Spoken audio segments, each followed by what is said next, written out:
इस देश में, भारतवर्ष में 13 संतों ने जन्म लिया है, सदगुरुओं ने। एक संत होता है, एक सदगुरु होता है, तो दोनों का अर्थ समझिएगा।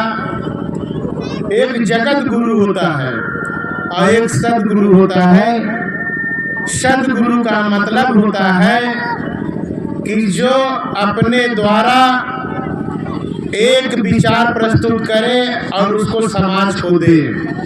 और जगत गुरु का क्या मतलब होता है कि भाई जगत गुरु वो होते हैं, जैसे एक गांव में नाम था जगत राम। कहन भैया जगत गुरु जगत गुरु जगत गुरु आ गए। कहन भैया कौन जगत गुरु है? कहने रे भाई जगत राम के गुरु है इसलिए जगत गुरु है। और कब एक गुरु गोलवलकर होते हैं। गुरु गोलवलकर जो होते हैं वे उपाधि तो ले लेते हैं लेकिन साजिश करते रहते हैं। उनकी फितरत होती है और वे जब समाज में उनको जब भी मौका मिलता है गोलवलकर का, तो तमाम तरह की किताबें पुस्तकें लिखते हैं।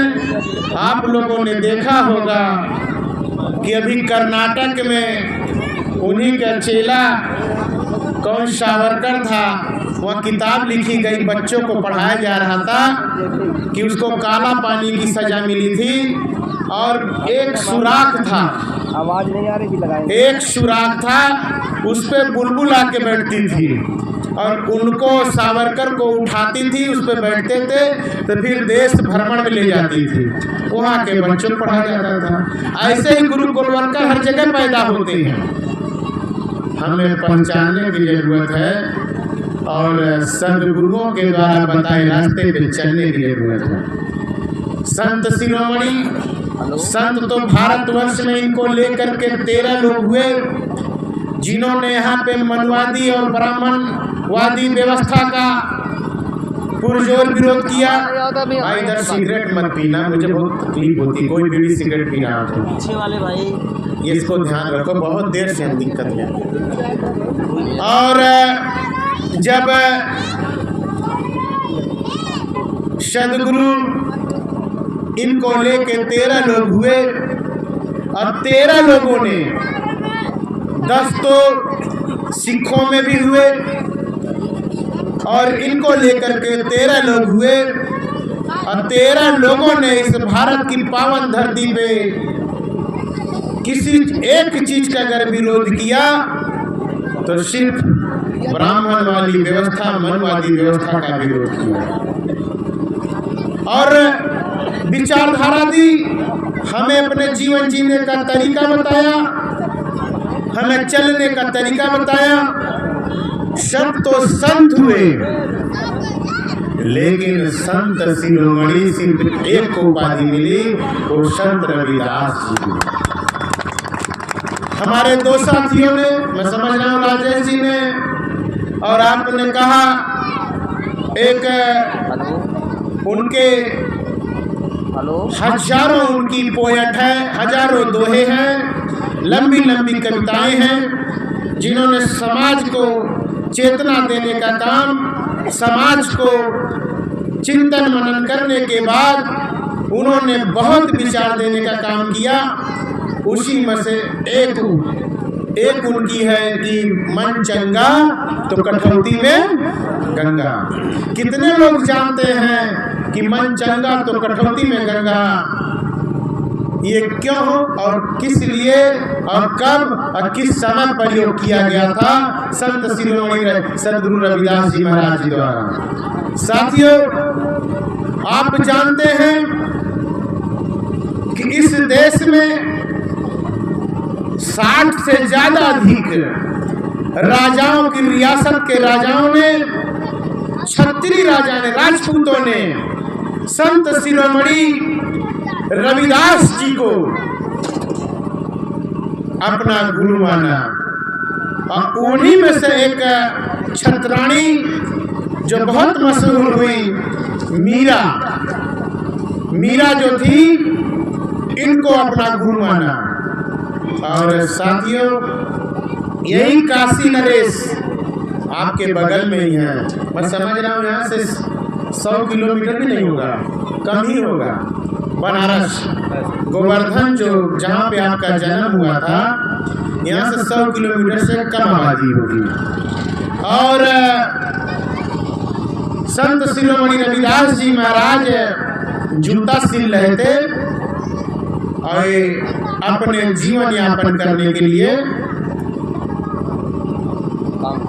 जब आपको काम की मौके की बात मिले, चूंकि संगठन का जो संचालन कर रहे थे, अभी हमारे लोगों को बहुत कुछ सीखना पड़ेगा, कार्यक्रम को कैसे चलाना, व्यवस्थित करना है। चूंकि जब और कितना बोलना है और कब बोलना है, कहाँ बोलना है, इसका ध्यान भी हमें लोगों को भी रखना पड़ेगा। जब जूता सिल रहे थे, एक ब्राह्मण जाति का व्यक्ति वो गंगा नहाने जा रहा था। वो गंगा नहाने जा रहा था, तो जब गंगा नहाने जा रहा था तो इन्होंने एक ऐसे मुट्ठी में बांधा और उस ब्राह्मण को कहा कि भाई कहाँ जा रहे हो? कहे गंगा जी जा रहे हैं। कहे आप गंगा जी जा रहे हैं तो आप जब गंगा जी में नहाइएगा तो आप इसको डाल दीजिएगा, और अगर कुछ वहां से मिले तो हमारे पास लेते आइएगा। तो ब्राह्मण सोचा कि ये चमार जात का आदमी है और ऐसे ही बोल रहा है, हम डालेंगे और गंगा जी दे देंगी कुछ। साथियों, लेकिन वो ब्राह्मण जानता था कि संत है, इसके अंदर कुछ दैवी शक्तियां हैं, लेकिन उन दैवी शक्तियों से वो परिचित नहीं था। ये तो उसको पता था कि इस आदमी के अंदर दैवी शक्तियां हैं, लेकिन उसको उस शक्ति का एहसास नहीं था। वो नहाने जाता है, वो स्नान करता है, जब वो गंगा जी में नहा के निकलने लगता है तो ऐसे ही अर्पण करने लगता है। वो भी दी हुई चीज, अपना पुष्प माला जो भी करता है, साथ में जब उसको करता है तो गंगा जी से एक हाथ निकलता है। गंगा जी से एक उसके अंदर से इतना हाथ निकलता है तो वो स्वर्ण जड़ित, माने जवाहरत जड़ित, जवाहरातों से जड़ित कंगन होता है। कितने लोगों को कहानी पता है? पता है आपको? पता है? एक लोग। जब वो स्वर्ण जड़ित कंगन निकलता है तो ब्राह्मण लेकर के आता है ब्राह्मण, लेकिन संत रविदास जी महाराज को नहीं देता। वो अपने घर लेके चला जाता है, और जब घर लेके चला जाता है तो उसको उस जमाने में कच्चा मकान होता था। मैं गांव में आया हूँ, गांव में मकानों में ताखा होता है, अलमारियां तो दिन अपने ताखे में रख देता है। एक दिन उसकी बेटी उस कंगन को देखती है, बहुत सुंदर और चमकीला दिव्य कंगन है, उसको पहन लेती है। और जब पहन लेती है तो उसकी चमक और धमक देख करके, गांव में भाई जब अगर कोई चीज कहाँ छुपी रहेगी, बाहर ही काम करने जाना, कुएं में पानी लेने जाना। जब वो बाहर निकली, उसकी चमक और धमक देख करके लोगों में शोर मचा। उस समय वो बात रहते रहते वहां के कुछ गुप्तचरों को पता चली, और राजा महाराजा काशी नरेश को जब पता चली तो कंगन मंगवा लिया गया। पंडित को बुलाया गया, उस ब्राह्मण को कंगन मंगवा लिया गया। जब वो कंगन देखे काशी नरेश, तो काशी नरेश देखे तो उसकी आभा मंडल देख करके, दिव्य आभा मंडल देख करके वे चकित हो गए। और महारानी जी जब उनकी देखी, रानी जो उनकी थी पटरानी, उन्होंने कहा महाराज ये तो एक पीस है, इसका दूसरा पीस कहाँ है? तो काशी नरेश ने अपने कोतवाल या अपने सैनिकों से कहा कि उस ब्राह्मण को बुला के लाओ। दरबार में हाजिर हुआ, उससे कहा काशी नरेश ने, इसका दूसरा भी दो, तब ये पूरा होगा। भाई एक सेट तो आपने दिया, दूसरा सेट दीजिए। तो कहने लगा इसका दूसरा सेट है ही नहीं। तो अब कहे कहाँ बना है, तो कुछ बता नहीं पाया था, क्योंकि उसने उसमें अमानत में खयानत किया था। किसके साथ किया था? संत रविदास सदगुरु जी महाराज किया। वो अमानत गंगा जी ने उसको उनको दिया था, उसमें अमानत में खयानत करने का काम उसने किया। अब जब वो मना करता रहा, काशी नरेश ने जब कहा कि अगर ये कंगन दूसरा नहीं दोगे तो मैं तुम्हें फांसी पर चढ़ा दूंगा, मृत्यु दंड दूंगा। अब इसको तो बहुत डिस्टर्ब हो गया, इसका दिमाग तो काम नहीं किया। तब ये आया संत शिरोमणि रविदास जी महाराज जी के पास आया और आके पैर पकड़ के कहा कि प्रभु अब आप इस ब्राह्मण का प्राण बचाइए, जान बचाइए। सारी कथा बताया इसने। तो जब कथा बताया तो संत शिरोमणि रविदास जी महाराज ने कहा कोई बात नहीं है। तो वे काठ का बर्तन होता था, उसमें पानी रखा रहता था। जो काम करते थे, जूता को सिलते थे तो चमड़े को गीला करने के लिए जो भी, तो उन्होंने उसी के काठ के बर्तन में हाथ डाला और डालने के बाद ऐसे से हिलाया, कहा मन चंगा तो कठौती में गंगा, और ढेर सारा कंगन उसमें से निकला, आभूषण निकले। तो उससे जाके कहे, ब्राह्मण से कहे कि भाई जो सेठ गंगा जी दी है वो सेठ अब इसमें से निकाल लो। वो लेके गया, कहा महाराज जी माफ करिए मैं लेके आया हूँ। अब दोबारा फंस गया। एक झूठ को छुपाने के लिए कभी जीवन में झूठ नहीं बोलना चाहिए, मेरा मानना है। आप अमल करें तो अच्छी बात, नहीं अमल करें आपके ऊपर है। झूठ और फरेब और साजिश का कभी भी उसमें हिस्सा भी नहीं लेना चाहिए। कि अगर कोई आप किसी मित्र मंडली में, आप पदाधिकारी के लोग लालच में या किसी भी जात बिरादरी के लालच में आकर के आप अपन उस साजिश का शिकार बनते हैं तो वो उसका तो सत्यानाश होगा ही होगा, साथ में आपका भी हो जाएगा। कभी ऐसे चीजों में इन्वॉल्वमेंट मत होइए। ये बहुत, अगर बात समझ जाए तो समझ ले और न समझ पाए तो आपका काम है। कभी भी नहीं, हमें कभी भी सच्चाई के मार्ग पर चलना चाहिए, सच्चाई और वास्तविक जीवन जीना चाहिए। आडंबर के जीवन से हमें अपने आप को दूर रखना चाहिए। अब एक काशी नरेश जी के पास जाते हैं। अब वहां कहते हैं महाराज जी लीजिए कंगन। अब ये फंस गए। काशी नरेश कहते हैं कि पहले ये बताओ कि अभी तो कह रहे थे कि हमारे पास कंगन नहीं है, अब ये कहां से आया? अब लो, अब कहना मैं तुम्हें सूली चढ़ा दूंगा, झूठ बोल रहे थे, राजदंड मिलेगा। तो अब ये तब जाके काशी नरेश के पैर पकड़ लिए कि प्रभु क्षमा करें, अब सही बताया। तो सारी कहानी को उस ब्राह्मण ने सत्य बताया। तो काशी नरेश को कहे हमारे राज्य में इतना बड़ा महापुरुष, ज्ञानी, इतना शक्तिशाली और है और हमें पता नहीं। तो भाई बुलावा भेजा गया।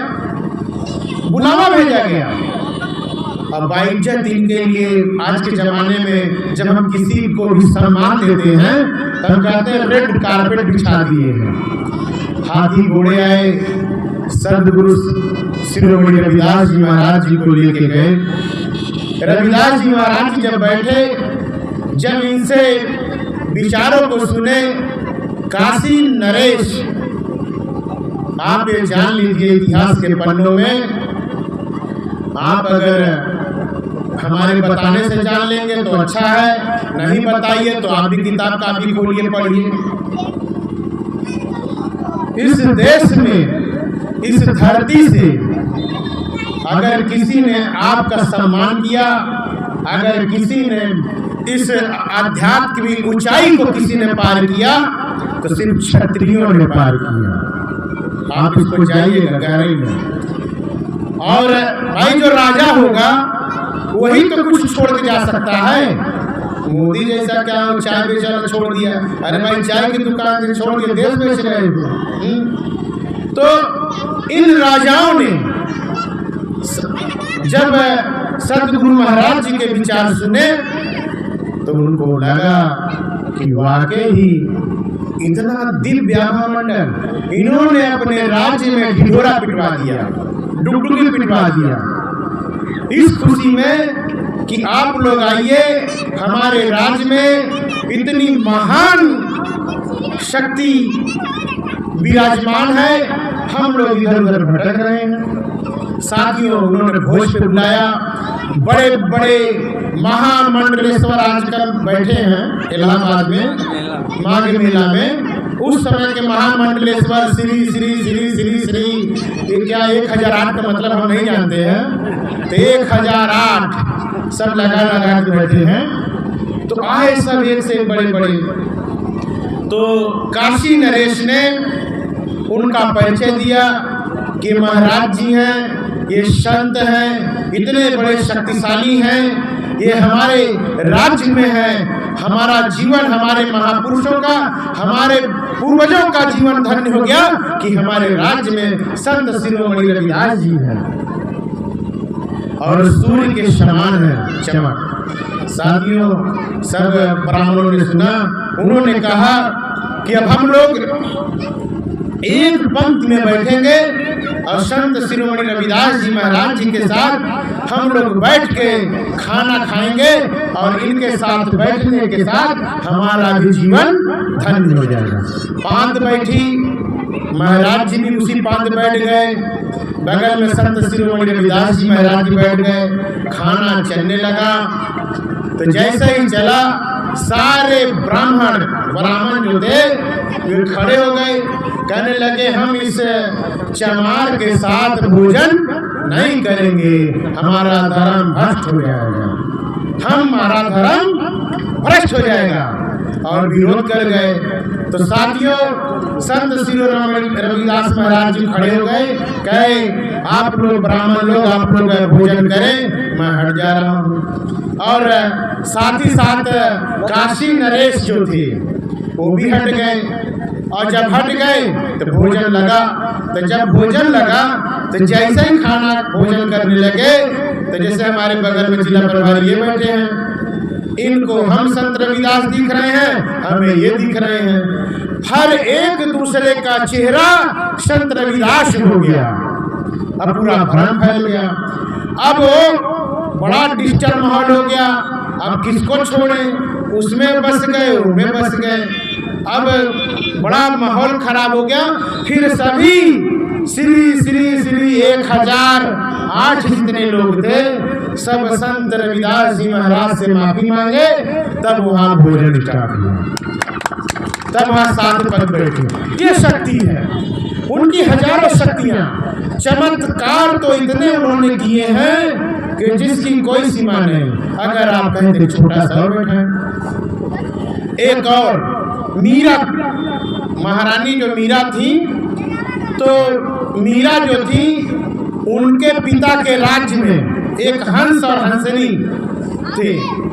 तो हंस और हंसनी बात कर रहे थे, कह रहे थे, कह रहे हो काशी नरेश में भगवान ने जन्म लिया है रविदास के नाम से। कौन बात कर रहा था? हंस और हंसनी। और इस बात को सुना कौन? मीरा के पिताजी सुने, जो महाराज जी थे। तो जब वो सुने, चूंकि उस समय हो सकता है कोई ऐसी विद्या हो जो पढ़ाई जाती रही हो, भाई हम यकीन नहीं कर सकते अब दिव्य शक्तियां कैसी रहती होंगी, लेकिन ये किताबों में वर्णन है। तो जब वो सुने तो उन्होंने मीरा से कहा कि बेटी हम तो नहीं जा सकते, आप जाओ और वहाँ पे ऐसा ऐसा है और आप मिलो, चमत्कारी है, भगवान ने साक्षात धरती पे जन्म लिया है। जब मीरा हाथी से जब चल के आई हैं, तो मीरा महारानी थी बहुत बड़ी, भाई आप जान ही सकते हैं। तो जब हाथी बैठी थी तो वो देखी थी, कहीं अरे ये तो धीरे से बैठा हुआ है, इसमें क्या शक्ति हो सकती है। तो उन्होंने जो है अशर्फियां फेंकी है, आइए पसीने से बोर थे, अशर्फियां फेंकी, जमीन में मिट्टी हो गई। अंदर जब मिट्टी हो गई तो उनको एहसास हुआ और मीरा इनके जब इनका चरण छुई है तो मीरा को दिव्य ज्ञान प्राप्त हुआ और यही से मीरा जो है इनकी भक्ति करने लगी। और साथियों, जितनी इन्होंने अपनी शक्ति जीवन में दिखाई, आध्यात्मिक जीवन में साक्षात और वाकई ये शक्ति आज भी जिंदा है। और राम का प्रयोग 2 लोगों ने किया सबसे ज्यादा। वो अयोध्या के राम नहीं है, किन्होंने किया? कबीरदास जी ने और संत शिरोमणि रविदास जी ने। कितने लोग जानते हैं कि कबीरदास जी के गुरु ही संत शिरोमणि रविदास जी थे? और किताबों में क्या लिखा जाता है कि वो सीढ़ी पे लेट गए थे, सुबह का समय था और रामानंद नामक एक जा रहा था, पैर रख दिया, आह करे हे राम, तो चले आए। साथियों, जब भी कोई सूत्रों में कह लिया जाए 85% में, जब भी कोई महान हस्ती, महान विचारक, संत पुरुष, महात्मा पैदा होता है तो ये लोग ऐसे ही बोलते हैं, तुरंत ब्राह्मण से नाम जोड़ देंगे। मैं 3 ही उदाहरण दूंगा। कबीरदास जी का जन्म हुआ, ये टीचर भी आप पढ़ी होगी, और जब उनका जन्म हुआ तो लोगों ने लिखा 2 चीज लिखा कि एक ब्राह्मणी थी, उसकी शादी नहीं हुई थी, या बीडो क्या थी कहानी, और जब वो गई है वो गर्भ धारण कर ली तो जन्म हुआ तो इनको बाहर फेंक दिया गया। जुलाहा के किसी ने उसको, जुलाहा ने उनका जो है लालन पालन किया। कहाँ से जोड़ दिए? ब्राह्मण जोड़ दिए। ठीक, दूसरा सुन लीजिए। इन्होंने मनोहर कांसी राम साहब को, आप लोग इनमें से कई लोग जो पुराने जानते होंगे, जब साहब पंजाब की धरती से चल के आए हैं तो जब चलने लगे हैं उस समय की, अब हम लोग को तो उतना वो नहीं था कि उन पेपरों को सजा के संजो के रख लिया जाए। हम लोग जब पेपर पढ़ते थे, आज गलती हो गई, उन पेपरों को रख लिए होते तो आज आपके सामने प्रूफ होता। ये कहते थे कि कांसी राम ब्राह्मण है और एक चमाई से शादी कर लिया, इसलिए ब्राह्मणों ने इसका बहिष्कार कर दिया है। तमाम इस तरह के, कभी CIA का एजेंट है, कभी कुछ है। ये साथियों 2 चीज करते हैं। एक, पहले आपकी योग्यता देख करके अपने समाज से जोड़ देते हैं, और दूसरा काम ये तुरंत करते हैं कि आपका चरित्र हनन करते हैं। ये दोनों काम करते हैं।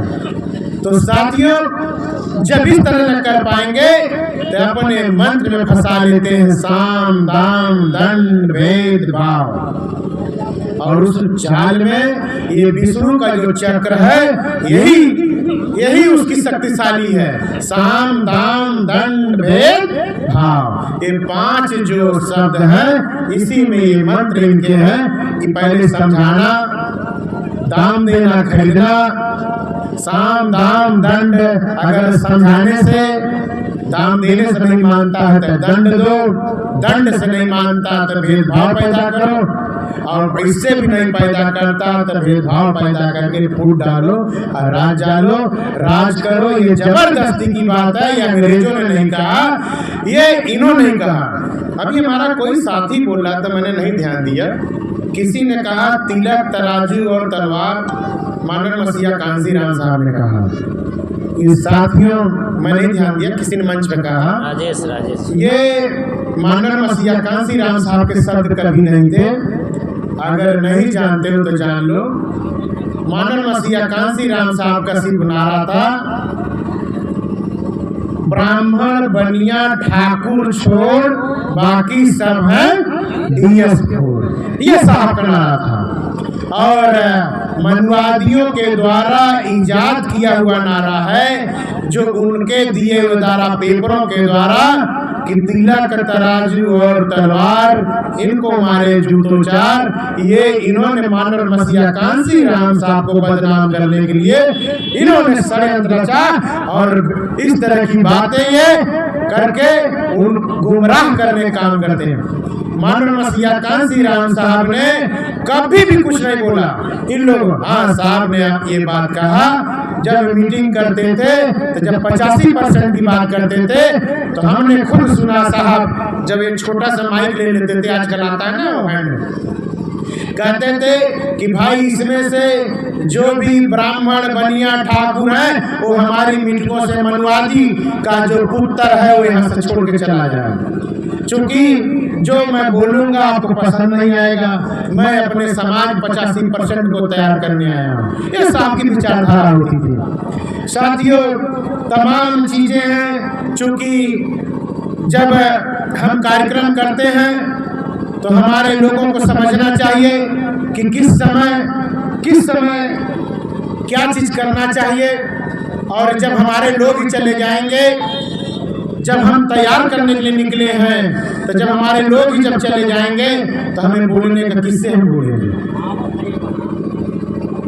भाई, किससे बोलेंगे?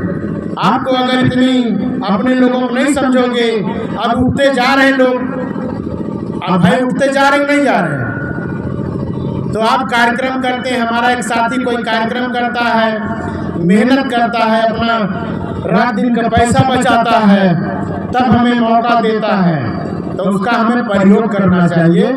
और उस मौके पे हम और हमारे जो लोग हैं, अगर राजपाट की लड़ाई में लड़ रहे हैं तो यहाँ के लोग तो हम समझाएंगे बुझाएंगे ही, और जो समझ जाएंगे तो अच्छा है, जो नहीं समझेंगे तो उनका काम है।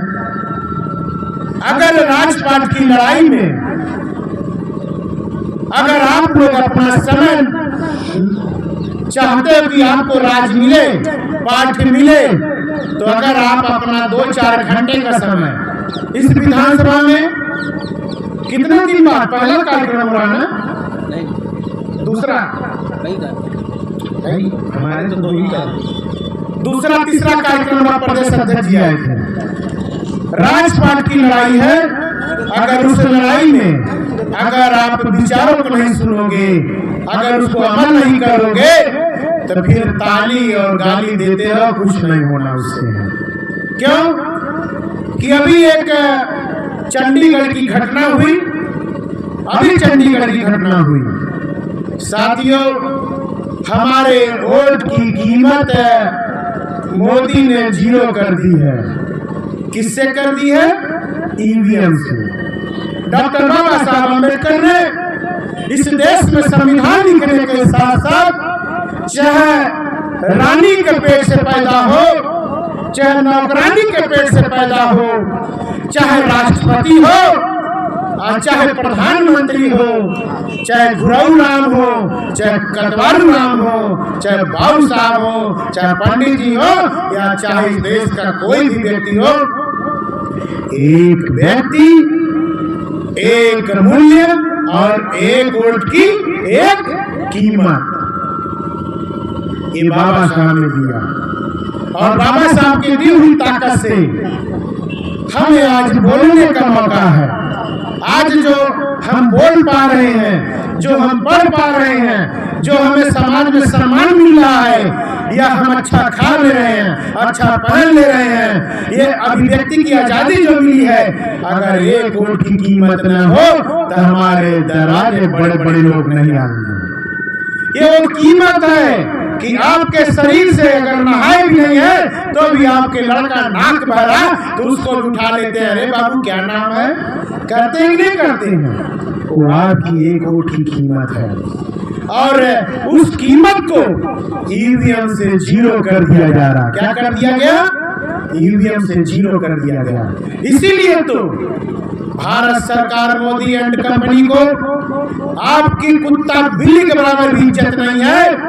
इस देश में सरदार गोली खा रहे हैं, हत्याएं हो रही हैं, कोई अपनी बात नहीं। अगर सरदारों का आंदोलन, ये किसानों का आंदोलन अगर फेल हो गया तो आप हम लड़ पाएंगे क्या? हम नहीं लड़ पाएंगे। क्यों? कि हमारे समाज में गांव में जरा सा भी कोई लड़का तेज निकलता है तो कहीं न कहीं उसको फंसा देते हैं। अगर उनकी बात नहीं मानता तो जरा सा तेज निकलता है उसके ऊपर मनवादी लोग कहते हो फलाने का लड़का है, कूद रहा है, बाइक लिया है, मोबाइल लिया है, अरे चमरवा है, पासी है, खटीक है, धोबी है, मेहतरवा है, आहिर गड़िया कुर्बी काची है का औकात है? तो गाली बकते हैं। और जब अकेले अकेले मिलेंगे तो पासी को कहेंगे कहाँ चमरे के साथ रहता है, तू पासी है। और जब उससे ऊपर मिलेंगे धोबी कहेंगे अरे कहाँ रह रहे इनके चक्कर में, हमारे साथ आओ, तुम हमारे पंचामृत हो। कैसे पंचामृत हो? पंचामृत समझ रहे उनके पंचामृत पीते हो। एक उनके पंचामृत लोहार, एक है उनका सोनार, एक है उनके कुम्हार, एक है उनका कहार, एक उनका नाई। जहां जहां ब्राह्मण जाता है इतने लोग को लेके जाता है और कहता तुम तो हमारे कार्य करो, तो कहेगा भैया ये धोबी का हिस्सा है, ये कुम्हारे का हिस्सा एका दो, ये नाऊ का हिस्सा लेता कि नहीं लेता?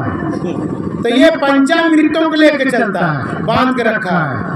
और साथियों बुरा मत मानिएगा, नाऊ लोगों को समझना पड़ेगा कि आपके समाज में कर्पूरी ठाकुर पैदा हुए, धोबियों को समझना होगा संत गाट के महाराज पैदा हुए। इस देश में कुर्मियों को समझना होगा कि छत्रपति साहू जी महाराज पैदा हुए।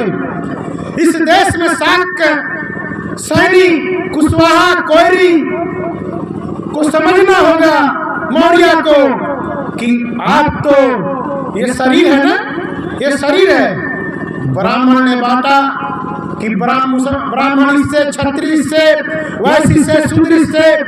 मैं आपको बताता हूँ कि अगर इस शरीर में कहीं मौर्य कुंभी, कहीं मौर्य कोयरी, कांची अगर है शरीर का सबसे बड़ा अंग तो ये सर हमारा है। कैसे? साथियों अगर भगवान बुद्ध न होते, ये कौन है? महात्मा ज्योतिबा फुले कौन है? ये धरती के साक्षात इस ब्रह्मांड में बुद्ध से ज्यादा ऊंचा कोई नहीं। कौन है? शाक्य मुनि क्षत्रिय उस समय कहलाया करते थे। आज जो पिछड़े में आए हैं ये न होते, इनकी ऊंचाई जितना बड़ा तक है कोई पैदा ही नहीं हुआ, युगों में भविष्य में भी नहीं होगा। बुद्ध थे। और ये हमारा है। कुर्मी कौन है? अहिर कौन है? ये है बाहुबल, ये करंट है। पासी कौन है? बाहु हमारा है, ये करंट है, ये करंट है। भुजबल हमारा है, हमारे शरीर का। चाहे सोनकर हो, चमार बुद्धिबल है, जैसे मौर्य है बुद्धिबल। तो साथियों इसमें जितने लोग हैं भाई, आज अगर सामाजिक लड़ाई कोई लड़ रहा तो वाकई मैं बता रहा हूं कि अगर चमार के साथ कोई लड़ रहा तो अहिर लड़ रहा। बुरा मत मानिएगा। जमीन में अहिर के अंदर 99 गुण है, एक ही अवगुण उसे दूर कर देता है, एक ही अवगुण दूर करता है उसे। बुरा मत मानिएगा। क्या अहिर से ज्यादा सामाजिक मुझे व्यक्तिगत मेरा अनुभव है, अहिर से ज्यादा सामाजिक जीवन में अहिर देख लिए कितने सुंदर सुंदर रहेंगे। आप बुला लीजिए चमार, खट्टी, कुर्मी, काची, कोई बुला लीजिए, आपके पत्थर उठाएगा, साथ में खाएगा बैठ के, और आपसे सुंदर भी रहेगा, पुष्ट भी रहेगा। कहीं से छुआछूत भेदभाव नहीं मानेगा, चाहे किसी यही क्या चले जाए। मेरे अपने जीवन नहीं मिला, आपके 13 बराई सब आएगा। लेकिन और ओबीसी की जातियों में है भेदभाव का मामला, लेकिन आई भी कमी का है। अगर मौका मिल जाए तो फिर थाना कब्जा कर लेगा उसमें, फिर वो बदनाम करता है उसमें, फिर वो कहीं कुछ कब्जा करे, कहीं कुछ कब्जा करेगा। अगर ये स्वभाव सुधार ले तो फिर आप समझ लीजिए कि इतनी क्रांति पैदा हो जाएगी। आखिर यही वजह तो है ना, यही तो पेपर में लिखते हैं, अरे अगर ये सरकार आ जाएगी तो अहिर तो पूरा ये कर देंगे, वो कर दे, ये कर देंगे, डराते हैं भाई। राजनीति क्या है? हमारे जीवन में राजनीति चेतना पैदा करती है, राजनीति साथ साथ समाज सुधार भी पैदा करती है। यही तो है ना, क्यों वकील साहब जी, यही तो है ना। तो हमें साथियों, अगर अपने समाज में कहीं भी बुराई तिताई हो दिखाई दे तो उस अवगुण को हमें निकालना चाहिए और उसको बुरा नहीं मानना चाहिए, हमें बुरा नहीं मानना चाहिए। तो साथियों, हम लोगों को मिलजुल करके, अभी मैं उस पे आ रहा था ईवीएम पे, हमारे वोट की कीमत मोदी ने 0 कर दी है। आज जानते हैं पूरा ये क्या कहते हैं इसको, ये नेटवर्क को क्या बोलते हैं इसको? अरे भाई मोबाइल चल रहा है ना, नहीं नेटवर्क क्या कहते हैं इसको? सारा नेट सारा नेट की सेवा जो है बंद कर दिए हैं और कुछ भी नहीं पता चल रहा। और साथियों, बड़ी बड़ी कीलें और पूरी मीडिया कहते हैं कि ये मोदी की मीडिया, ये गोदी मीडिया नहीं साथियों, ये ब्राह्मण चला रहा है।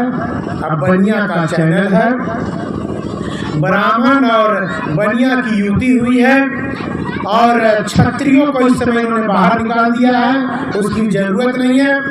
और उस युति से चैनल पे पूरा भाजपा का चैनल है, जितने चैनल है, और वो सब भाजपा के प्रचारक हैं, वो प्रवक्ता है, प्रचार कर रहे हैं। हमारे आपकी लड़ाई नहीं, शिक्षा पे नहीं बात करेंगे, चिकित्सा के बात नहीं हो रही है, हमारे आप पे समाज की बात नहीं हो रही है। यही बहन जी की सरकार जब थी तो रोज पीआईएल दाखिल करते थे। किस पे पीआईएल दाखिल करते थे? कि बहन जी ने जब स्मारक बनाया था डॉक्टर बाबा साहब अम्बेडकर, माननीय कांसी राम साहब के ऊपर, महात्मा ज्योतिबा फुले के ऊपर, पेरियार जी के ऊपर, नारायण गुरु के ऊपर, आपके भगवान बुद्ध के ऊपर जब यूनिवर्सिटियां बनाई, जब रखा तो इन्हीं ब्राह्मणों ने पेपर में लिखा कि ये तो मायावती ने पूरा पैसा पत्थरों में लगा दिया जब इतिहास लिखने का। और पीआईएल दाखिल करे कि पत्थर की घिसाई से प्रदूषण फैल गया है, बच्चे मर रहे हैं, टीबी की बीमारी हो रही है और तमाम तरह का पेड़ कट रहे हैं, ऑक्सीजन लेवल घट गया। थोड़ा सा पेड़ कटे थे जो मानव मसीहा कांसी राम साहब का परिवर्तन स्थल जो बना हुआ, और ये कहा गया और पेपर में डाले। आज मीडिया को नहीं दिखाई दे रहा, कन्याकुमारी से कश्मीर तक ले अगर कुछ काम हो रहा तो सिर्फ पेड़ कट रहा और पत्थर घिसाई होकर के सिर्फ मूर्ति लग रही है या मंदिर बन रहा। ये साथियों, अगर मंदिर बनेगा तो भिखारी पैदा होंगे और उनका तो बैंक बन गया है, उनका तो एसबीआई है, बैंक ऑफ इंडिया उनकी हो गई है, उनका तो भारतीय रिजर्व बैंक बन गया अगर मंदिर बनता है। साथियों, मंदिर से हमें कुछ नहीं मिलेगा, वहाँ भिखारी पैदा होंगे। अगर हमें मिलेगा तो शिक्षालय से, विद्यालय से, शिक्षालय से जाने में मिलेगा और तब हमारे आगे हमारा विकास होगा, और नहीं तो विकास होना नहीं है। ये उसमें बात नहीं करेंगे। तब उसमें गुमराह करते थे कि ये पैसा अगर वहाँ नहीं लगता, शिक्षा पे लगाते, चिकित्सा पे लगाते तो हमारा विकास होता। तो साथियों, गुमराह करते हमारे लोग गुमराह पे आते हैं। वोट की कीमत 0 कर दिए और आज आपके समाज की वोट की कीमत 0 कर दिए, इसलिए आपके दरवाजे नहीं आ रहे और चौड़े से बोल रहे हैं, कह रहे अब की बार सीधी। साथियों, उनको सिख लोग वोट दे नहीं रहे हैं, जाट वोट दे नहीं रहा, उनको जाट वोट दे नहीं रहा, उनको गुर्जर दे नहीं रहा, मुस्लिम दे नहीं रहा, चमार, अहिर, कलिया, कुर्मी, काछी वोट दे नहीं रहे हैं। वोट उनको कौन दे रहा? वोट उनको मशीन दे रही है, ईवीएम दे रही है, वोट उनको ईवीएम दे रही है। उसको पता है कि जो हम बोलते हैं हम ईवीएम से ले लेंगे, इसका मतलब ईवीएम में प्रोग्रामिंग करके वो व्यवस्था सेट कर दी गई है। आपके गांव से मैं जा रहा हूं, अगर ईवीएम से चुनाव होगा तो मोदी आएंगे, लिख लीजिए। और अगर बैलेट पेपर से चुनाव होगा तो जो बोल रहे अब की बार 400 के पार, वो 40 के अंदर रह जाएंगे अगर बैलेट पेपर चुनाव होगा। ये आप लोग देख लीजिएगा।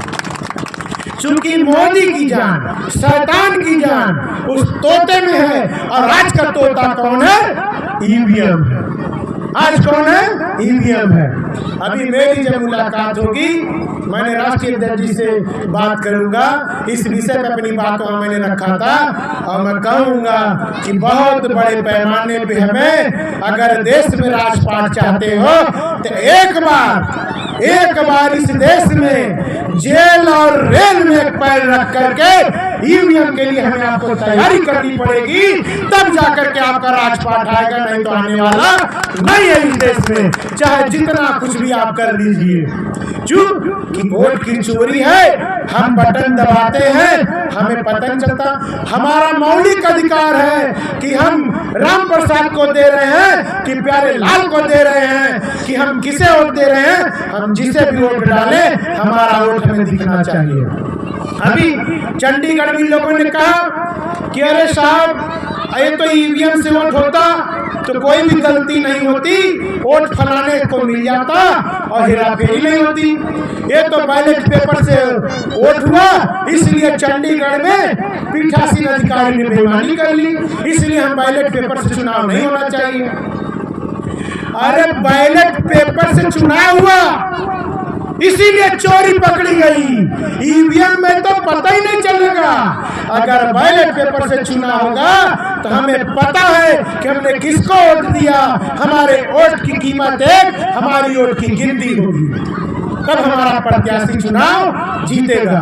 ये बड़ी लड़ाई है, बहुत सामाजिक आंदोलन की बहुत आगे लड़ाई लड़नी है और इस पे हम लोगों को बड़ा काम करना है। अगर इस देश में हुक्मरान समाज बनना चाहते हो, इस देश में हुकूमत लेना चाहते हो, इस देश में सारी गरीबी दूर करना चाहते हो, अगर इस देश में, तो आप भीख मत मांगो। 5 किलो राशन, अरे मोदी जी हमें सत्ता दे दो, हम तुम्हें आजीवन खिलाएंगे। 5 किलो राशन का छोड़ो, हम रोटी और बोटी भी साथ में खिलाएंगे। अगर दारू पियोगे वो भी तुम्हें पिलाएंगे। हम अपनी हुकूमत लेना चाहते हैं और कुर्सी से जाकर हम समझौता नहीं करेंगे, राजपाट से नीचे हम समझौता नहीं करेंगे और आपके बदौलत नहीं करेंगे। साथियों, ये चेक करके जाओ। और राजपाट की लड़ाई है तो राजपाट लेना है। हमें राशन के लिए ले जाएंगे, अरे राशन को ठोकर मार दो, सभी लोग मना कर दो। अरे राशन तो अपना प्रचार कर रहा है, हम भिखारी नहीं है, हम राजपाट लेने पैदा, हम वो मेहनत कश लोग हैं कि धरती का सीना चीर करके अपने हिस्से की रोटी नहीं, हम भारत के सभी लाभ के लिए रोटी और रोजगार की व्यवस्था करते हैं, जीडीपी की। साथियों, हमें आप लोग को तैयारी करनी चाहिए। हमें 5 किलो राशन के चक्कर में नहीं, ये गाली है। कहता 80 करोड़ को मैं पाल रहा हूँ, ये पालेगा, इसकी औकात है, ये हमें पालेगा।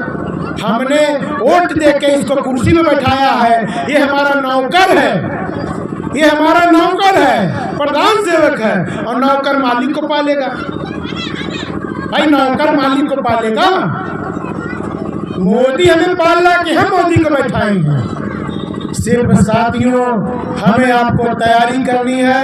अगर माननीय राष्ट्रीय अध्यक्ष भाई चंद्रशेखर आजाद जी का जब भी आह्वान होगा तो मैं उम्मीद रखता हूं कि ये गांव का एक एक बच्चा, एक एक बहन, एक एक माता, एक एक भाई अपना लाठी और डंडे के साथ रोड पर चलने का काम करेगा और सड़क से संसद तक के लिए हम लोग तैयारी करेंगे, तब जाकर राजपाट आएगा। और एक लड़ाई तो लड़नी पड़ेगी। और यहाँ सब लोग बैठे हैं, अगर हमारी पार्टी यहाँ पे प्रत्याशी खड़ा करती है तो ठीक है, अगर नहीं खड़ा करती है तो जो माननीय राष्ट्रीय अध्यक्ष जी का आदेश आएगा हमें उसका पालन करना है। आज से आप लोग जान लीजिए, आपके पार्टी का नाम है आजाद समाज पार्टी कांसीराम, और आपका जो वोट जिसपे देंगे सामने, उसका निशान क्या है? केतली। तो केतली है। केतली भी मिली। और यही केतली का नाम लेकर के मोदी प्रधानमंत्री बना है और हमारे राष्ट्रीय अध्यक्ष जी ने उससे केतली छीन ली है। और अगर कहीं कुदरत है तो जो ये इलेक्टोरल बॉन्ड जो जेटली लाया था उससे कुदरत ने जेटली छीन लिया है। तो और उस इलेक्टोरल बॉन्ड को अभी भारत के मुख्य न्यायाधीश chief justice of India Chandrachud साहब ने इलेक्टोरल बॉन्ड ले लिया है। और साथियों जानते हैं आदेश दिया है, वो इलेक्टोरल बॉन्ड जानते हो नहीं जानते हो? घूस लेने की चोरी, जो घूस दे सिर्फ उसको पता है, लेकिन उसको ये नहीं पता कि मैंने तो घूस आपको दे दिया, मेरा घूस अब कैसे कैसे ले रहे हो। उसमें साथियों सिर्फ कुछ समय बदे SBI बैंक से इलेक्टोरल बॉन्ड आप चाहे चोरी करे रहो, छिनैती करे रहो, डाका डाले रहो, हत्या करे रहो, लूट करे रहो, चाहे जैसे ले आओ, इलेक्टोरल बॉन्ड खरीद लो, हमें दे दो। अगर वो इलेक्टोरल बॉन्ड अगर जिस पार्टी को दे रहे हो अगर उस पार्टी ने नहीं भुना पाया, पार्टी क्या दे रहे हो? तो मोदी ने अपने लिए व्यवस्था की थी 95% इलेक्टोरल बॉन्ड का पैसा जो है मोदी को मिला है। जानते हो कितना करोड़ का घोटाला है? 15 लाख करोड़ का घोटाला है। 15 लाख करोड़ का घोटाला है इलेक्टोरल बॉन्ड से। और उस बॉन्ड को जब दोगे, जब भुना नहीं पाएगी पार्टी, तो कहाँ चला जाएगा पैसा? वो PM केयर फंड में चला जाएगा। कहाँ जाएगा? PM केयर फंड में। मतलब चित्त भी मेरी और पट भी मेरी, खड़ा हो जाए तो अंडा हमारे बाप का है। तो वो हर तरीके से लेने का तरीका है। तो साथियों उन्होंने किया और इस तरह इलेक्टोरल बॉन्ड की धांधली है। और जो इलेक्टोरल बॉन्ड है उस इलेक्टोरल बॉन्ड को चंद्रचूड़ साहब ने पकड़ लिया और अब वो पैसा आएगा, अब पता चलेगा, नाम उसमें दिया जाएगा कौन कहाँ से लिए हैं। मैं आज आपको बता के जा रहा हूँ, शायद आप यकीन करो न करो, अगर हमारे लोगों ने सही से लड़ाई लड़ी तो कमल का फूल और भारतीय जनता पार्टी इस अपराध में उसका सिंबल भी जब्त होगा, उसकी पार्टी भी जब्त होगी और उस जेल भी जाएंगी। इस अपराध में जाने की आने वाले समय में बच नहीं पाएंगे। चाहे जितना बड़ा अपराध कर ले, ये कानून से बचेंगे नहीं। लेकिन लंबी लड़ाई है और तब सफल होगा जब बैलेट पेपर से चुनाव होगा। तो साथियों हमें पूरी तैयारी करनी है। लेकिन एक चीज आप बताइए, इस देश में हम लोगों ने प्रदेश कमेटी ने फैसला किया है कि पूरी प्रदेश की ताकत माननीय राष्ट्रीय अध्यक्ष भाई चंद्रशेखर आजाद जी बिजनौर और नगीना से लड़ रहे हैं। तो हमें अपना सहयोग देना चाहिए। सहयोग कैसे होता है? तन और मन और धन से। अब आप कुछ लोग होंगे जो मन से देंगे, कुछ लोग होंगे जो तन से देंगे, कुछ लोग होंगे जो धन से देंगे और कुछ ऐसे साथी जो होंगे जो तीनों चीज से देंगे। तो अब आप अपने दिल पे हाथ रख लीजिएगा कि क्या आपका बेटा इतना अगर कमजोर करना है कि मजबूत करना है? मजबूत करना है ना। यहाँ विधानसभा अध्यक्ष कौन है? प्रमोद गौतम जी ने। तो विधानसभा अध्यक्ष जी आपकी ईमानदार है, खुद भी मजबूत है। आप प्रमोद जी के पास रजिस्टर रहेगा, आपकी जो यथाशक्ति होगी नोट करा दीजिएगा। ठीक, ब्रजेश जी हैं, यहाँ पे विजय सरोज जी हैं, जिसके पास भी रजिस्टर में नोट हो जाएगा। ये सभी साथी जो भी होगा आप लोग इनसे बात कर लीजिएगा, आप उसको आप समझ जाइए। क्योंकि हमें अपने भाई को पूरी ताकत से चुनाव लड़ना है और उस ताकत से चुनाव नहीं लड़ाना है, चुनाव जिताना भी। तो हम लोग पूरी ताकत लगाएंगे और यहाँ पर भाई का जो आदेश होगा माननीय राष्ट्रीय अध्यक्ष जी का, वो तो ठीक है। अगर बाई चांस कोई आदेश ऐसा नहीं आता तो जो भी कक्षा बन जाएंगे गिरो RSS and company, Bhajpa and company को जो हराएगा, हमारा वोट उसको जाएगा। ठीक है, बहुत मोटा हमारा वोट उस पे जाएगा। चूंकि साथियों, चाहे जो लड़े प्रत्याशी, जो हराएगा हमारा वोट वहां जाना चाहिए। चूंकि चुनाव जो होता है बहुत खर्चीला होता है। अभी हमारी पार्टी उतनी मजबूत नहीं हुई है, लेकिन कुछ जिलों में कुछ जगह बहुत मजबूत है। और अगर हमें प्रत्याशी ठीक ठाक अगर कोई मजबूत मिल जाएगा तो हम लोग यहाँ खड़ा भी करने का प्रयास करेंगे। अगर कोई लड़ने वाला भी होगा तो संपर्क कर लेंगे हमारे इन अपने साथियों से। मंडल के अध्यक्ष हैं, जिला के अध्यक्ष हैं, जिला प्रभारी हैं, मंडल उपाध्यक्ष हैं, कोई भी होगा तो हमारे से अवगत कराएंगे। तो हम इसको ऊपर अपने बड़े पदाधिकारियों से बात करके उस विचार मंथन करके हम लोग अपना प्रत्याशी खड़ा करेंगे। तो साथियों, आप लोगों ने सुना, इस गांव में आए हैं, अगर कुछ सुने हैं, कुछ समझे हो, अगर कुछ लगा हो कि हमें आजाद समाज पार्टी को ताकत देनी चाहिए। और भाई चंद्रशेखर जी 4 बार जान लेने का प्रयास उनका हुआ, जहर देकर, गोली मारकर, प्राणघातक हमला 4 बार हुआ। उनके खाने में जहर डाल करके सरकार ने भी प्रयास करा है, सरकार के लोगों ने प्रयास किया, लेकिन भाई चंद्रशेखर जी जो है मौत को मार के पैदा हुए हैं। ये क्या मारेंगे? मौत के मार के पैदा हुए हैं, इनकी क्या माँ दूध पिलाई है मारेंगे। और जिस समाज का आदमी इनको ऊपर आंख उठाएगा, हम कसम खा के बता रहे हैं, उस समाज का नामो निशान हम धरती से मिटा देंगे।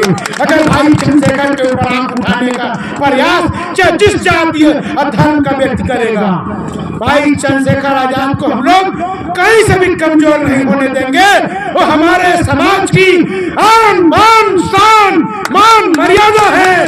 हम लोग पूरी ताकत लगा देंगे, जान की बाजी लगा देंगे, हम लोग कहीं से भी भाई को कमजोर नहीं होने देंगे। अपनी वाणी को ही विराम देता हूँ। जय भीम, जय भारत, जय बहुजन समाज के लोगों।